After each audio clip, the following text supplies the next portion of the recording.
कानून अपनी प्रक्रिया में, राजनीति अपने अंदाज में। शंकराचार्य पॉक्सो केस में देश भर में बहस हुई तेज। रामचरितमानस में लंका कांड है, वहां पर विभीषण ने रावण को समझाते हुए कहा है, उघरे अंत न होई निबाहु, काल नेमि जिमि रावण राहु। मतलब ये लगता है कभी अंधेरे में या रात में फिल्म देखते हैं 20 साल बाद,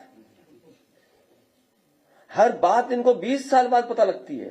नमस्कार, द ट्रुथ के संक में मैं प्रीति पांडे अपने सभी दर्शकों का बहुत स्वागत करती हूँ। आज बात होगी यूपी के मुख्यमंत्री योगी आदित्यनाथ बनाम शंकराचार्य अविमुक्तेश्वरानंद सरस्वती की। अगर आप कहेंगे कि बनाम जैसा तो कुछ दोनों के बीच अब है नहीं, कोई युद्ध थोड़े हो रहा है, कोई फाइट थोड़े हो रही है, तो मैं कहूंगी बिल्कुल हो रही है। माघ मेले से जो झगड़ा, जो विवाद शुरू हुआ, वो और उग्र होता जा रहा है और कुछ लोग लगातार जैसे आग में घी डालते हैं तो आग और भड़कती है ना, ऐसे ही उनकी तरफ से तड़के पर तड़का लगातार डालने की कोशिश हो रही है। ताजा प्रकरण से आप वाकिफ भी होंगे। शंकराचार्य पर पॉक्सो के तहत मुकदमा दर्ज किया जाना बेहद गंभीर एलिगेशंस है, जिसको लेकर के कोर्ट की तरफ से भी इंस्ट्रक्ट किया गया है झूसी पुलिस को कि आप कार्रवाई कीजिए। इसके संदर्भ में आज ये भी जानकारी आई कि पुलिस वाराणसी भी पहुंची और पड़ताल की जा रही है। इस बीच शंकराचार्य की तरफ से बाकायदा प्रतिक्रियाएं दी जा रही हैं। उन्होंने कहा कि मुझे मालूम था हमले होंगे, लेकिन इतने भद्दे, इतने घिनौने होंगे इसकी कल्पना भी नहीं की थी। पहले जरा उन्होंने अपने ऊपर जो आरोप लगे हैं उसके संदर्भ में मीडिया के सामने, मीडिया के समक्ष क्या कुछ कहा, आपको सुनाते हैं। न्याय के मंदिर से न्याय मिला है और न्याय के देवता ने हमें हमारे नाबालिग बच्चों के साथ जो गलत काम हुआ है, कुकर्म हुआ है, लैंगिक अपराध हुआ है, उसकी सुनवाई करते हुए एफआईआर के आदेश झूसी थाने को कर दिए हैं।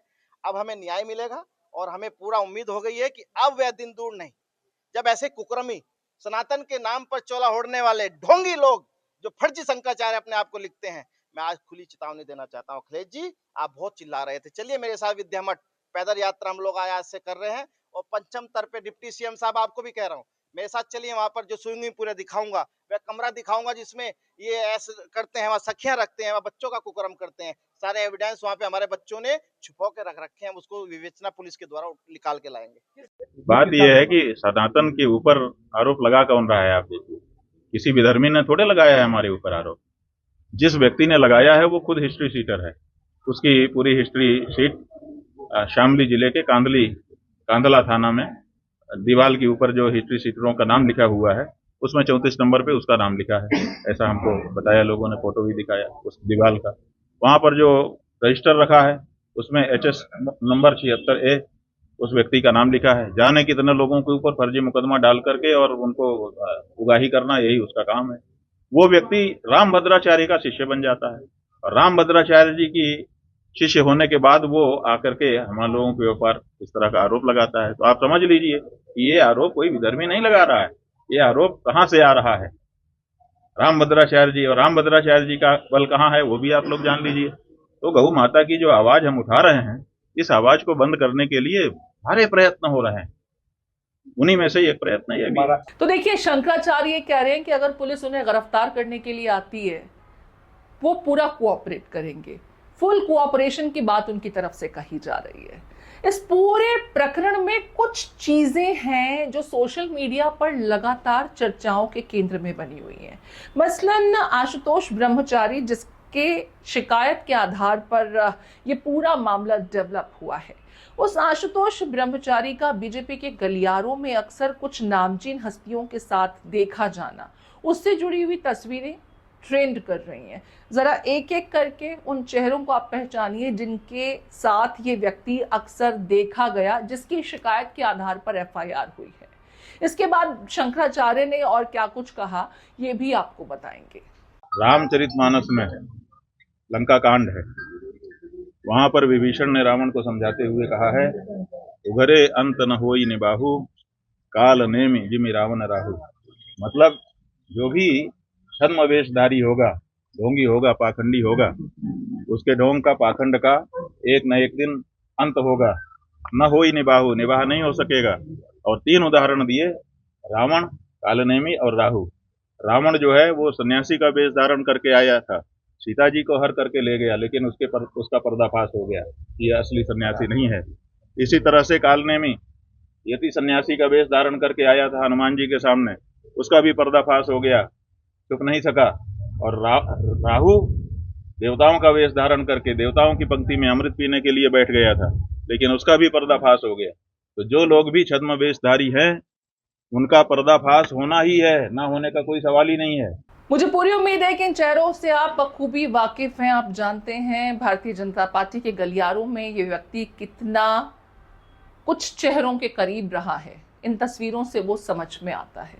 अगर भारतीय जनता पार्टी की तरफ से ये मामला होता तो वो तो डेफिनेटली इस तस्वीर का इस्तेमाल करती। खैर, क्योंकि इस बार तो शंकराचार्य बनाम योगी आदित्यनाथ है, लिहाजा अब इस मुद्दे को मैं यहीं छोड़ रही हूँ। शंकराचार्य ने क्या कुछ कहा एलिगेशंस के संदर्भ में, उस पर बात करते हैं।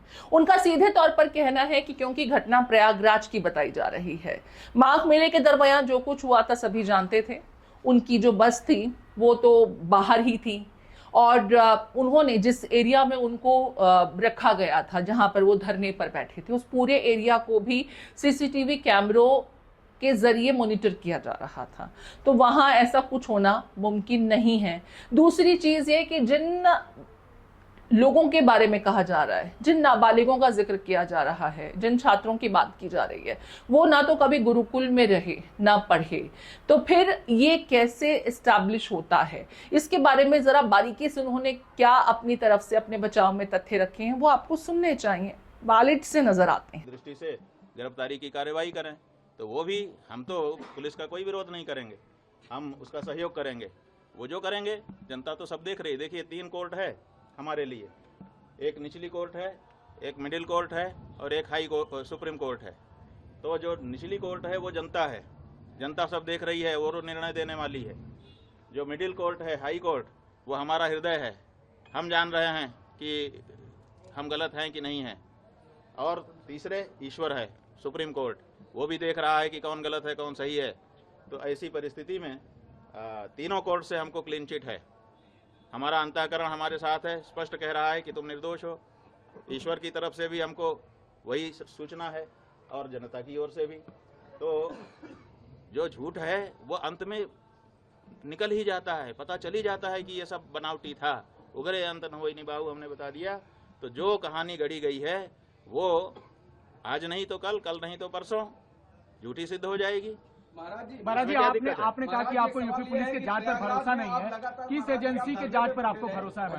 बात यह है, प्रयागराज में लगातार धरने पे बैठे रहे, ये घटना कब हो गई? जो बता रहे हैं कि दो बच्चों के साथ इस तरह की घटना हो। बात यह है कि हम तो आप लोगों के कैमरों की जद में थे। जो प्रयागराज का स्थान है, उस प्रयागराज में चप्पे चप्पे पर सीसीटीवी लगा है। आप लोग निकलवाइए मेला अधिकारी के यहाँ से कि कितने रुपए का सीसीटीवी खरीदा गया है और वो कितनी जगह पर लगाया गया है और उसकी फुटेज कहाँ है। तो उन्होंने तो चप्पे चप्पे पर लगा रखा था कि कुछ भी घटना होगी हम उसको वार रूम से देख लेंगे। तो उनके यहाँ तो सब रिकॉर्ड होगा ना। हमारी बस तो हमारे शिविर के अंदर नहीं खड़ी थी, क्योंकि पुलिस ने जो हमारे साथ ज्यादती की उसके बाद से हम शिविर के अंदर प्रविष्ट ही नहीं हुए, बाहर ही खड़े रहे। तो सड़क पर ही हमारी बस भी थी और हम भी थे। तो ऐसी परिस्थिति में वो सब सीसीटीवी की कैद में है। दूसरे दिन रात आप लोगों का कैमरा हमारे ऊपर लगा हुआ था और उसमें कहना कि हम ये सब कर रहे थे, कितनी नीचता की बात है। और ये भ्रम फैलाया जा रहा है कि गुरुकुल में ये सब हो रहा है। हमारे गुरुकुल में जब वो लड़के कभी प्रविष्ट ही नहीं हुए, पढ़े ही नहीं, उनका हमारा कोई लेना देना ही नहीं है। वो हरदोई के विद्यालय के छात्र हैं, जैसा कि उनकी मार्कशीट जो मुकदमे में लगाई गई है उससे पता चला है। तो जब वो यहाँ पढ़ते नहीं हैं, लिखते नहीं हैं, आए नहीं हैं, गए नहीं हैं, यहाँ से कोई उनका लेना देना नहीं है, तो उनके साथ कैसे कोई कुछ कर सकता है? शंकराचार्य बहुत शांत तरीके से उनको जो सवाल पूछे जा रहे हैं उनकी प्रतिक्रियाएं दे रहे हैं। इस बीच राजनीतिक गलियारों में विपक्षी खेमे से भी खुल करके भारतीय जनता पार्टी योगी आदित्यनाथ जो प्रदेश के सीएम हैं उनको लेकर के काफी कुछ कहा जा रहा है। ट्वीट्स के जरिए भी रिएक्शंस आ रहे हैं। मैं चाहूंगी उन रिएक्शंस पर भी आप गौर फरमाएं, क्योंकि कुछ लोगों का कहना है कि ये तो वाकई मतलब इनटॉलरेबल है। आप किसी को टारगेट करने के लिए इस हद तक जा सकते हैं और अखिलेश यादव ने जिस आशुतोष ब्रह्मचारी का हम जिक्र कर रहे हैं, उन्होंने कहा कि अगर उन्हें पता होता जगत गुरु रामभद्राचार्य के वो शिष्य हैं, 20 साल पहले ही इनके विरुद्ध कार्रवाई की गई होती। पप्पू यादव ने भी इस व्यक्ति के लिए जिन संज्ञाओं का इस्तेमाल किया है, आप देख लीजिए। और अब तो ये सरकार एक कदम आगे निकल गई है। ये लगता है कभी अंधेरे में या रात में फिल्म देखते हैं 20 साल बाद। हर बात इनको 20 साल बाद पता लगती है। हमारा जो एक पैनलिस्ट था, उसकी 20 साल पुरानी घटना, शंकराचार्य जी को बताओ अपमानित करने के लिए कहां से ढूंढ के लाए, किसको ढूंढ के लाए?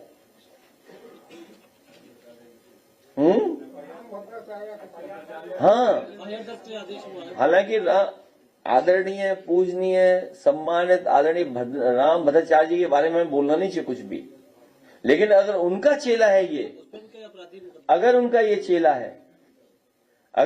चेला है तो मुझसे गलती हुई है। हमने कभी आदरणीय पूजनीय रामभद्राचार्य जी पर 420 का मुकदमा था, वो वापस लिया था। मुझे उन्हें जेल भेज देना चाहिए था।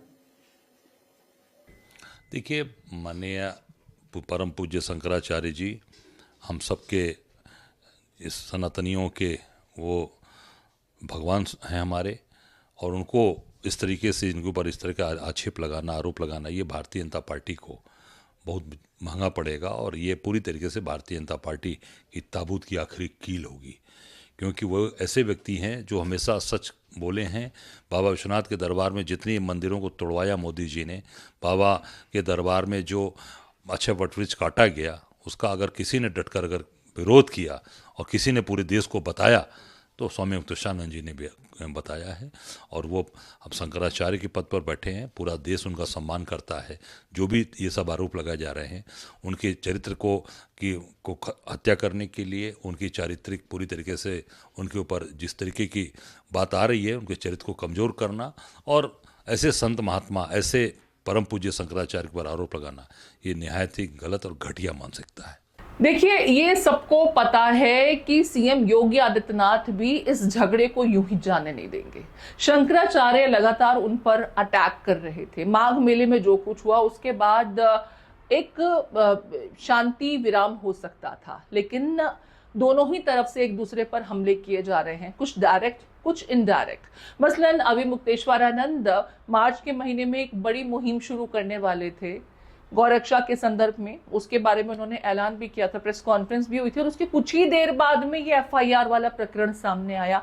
लोग इन्हें कोरिलेट करके देख रहे हैं कि कहीं ऐसा तो नहीं है कि क्योंकि शंकराचार्य की तरफ से लगातार प्रदेश के मुख्यमंत्री को अटैक किया जा रहा था, जुबानी तीर चलाए जा रहे थे उनके तरकश से, ऐसे में सीधे तौर पर उन्हें इस मामले में फंसाया जा रहा है। सोशल मीडिया के ये शब्द हैं, ये हमारे शब्द नहीं है, क्योंकि हमारे सामने जो तथ्य हैं, हम आपको वही तथ्य बता रहे हैं कि लोगों का क्या कहना है, क्या प्रतिक्रियाएं हैं।